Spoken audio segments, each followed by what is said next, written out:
Heureusement qu'il y a des gens comme moi qui ont le courage de parler de nouvelles crypto-monnaies. Quand on est en bear market, quand il y a une baisse du marché ou quand il y a un crash comme ça, ouais, votre Bitcoin, on vous l'avait dit, il est mort. Pour la 20e fois, on me sert ce discours. Donc, j'ai envie de te dire déjà, le discours vient de qui? Est-ce qu'il vient d'une personne qui est positionnée politiquement? À ce moment-là, président de la Banque de France récemment, on vous l'avait dit, président de la Banque centrale. Bref, en fonction du discours, soit c'est un discours de posture, et là je l'écoute même pas, ça sert à rien. Au contraire, je serais surpris d'un discours qui va dans le sens de Bitcoin.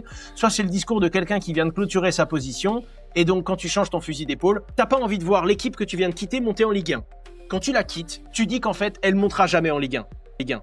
Parce que tu dois être en accord avec tes biais cognitifs, en fait, finalement. Ça, c'est le premier point. Le deuxième, c'est qu'il y a des vrais points qui sont certains. On ne peut pas dire que Bitcoin est une, on va dire, réserve de valeur, comme on peut dire qu'il est une valeur refuge. Il est vrai que beaucoup disent Bitcoin est une valeur refuge. Je suis pas d'accord avec ça, pas encore. On ne peut pas être une valeur refuge quand on a autant de volatilité. Parce qu'on va dans cette valeur quand on veut se protéger.